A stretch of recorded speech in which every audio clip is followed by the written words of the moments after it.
Πούσα ρουλέτ. Διαλέγετε μια κάρτα. Όποιος κάνει περισσότερες επαναλήψεις κερδίζει το γύρο. Διαλέγεις.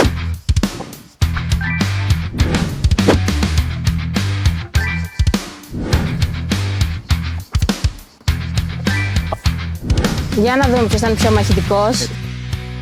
Ρίξε τα στοιχήματά σας, ποιος θα κερδίσει.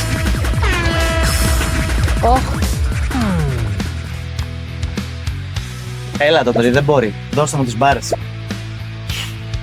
Καλά, τώρα τελείωσες, έτσι είναι το στοιχείο μου. Παρακαλώ. Εν τω μεταξύ ο Νικόλας κάνει και πάρα πολλά. Τι έγινε προπονητή, χάσαμε. Τι έγινε, coach?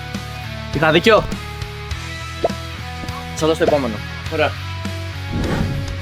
Ο Νικόλας στα προηγούμενα σετ τα έκανε πάρα πολύ γρήγορα. Τώρα νομίζω ότι αυτό θα δυσκολευτεί λίγο. Το στοιχείο του είναι η γρηγοράδα. Για να το δούμε στην αντοχή. Τι έγινε τόσο ήτανε? Νίκησες. Εντάξει παιδιά, την άλλη φορά σκέφτομαι κάτι πιο δύσκολο.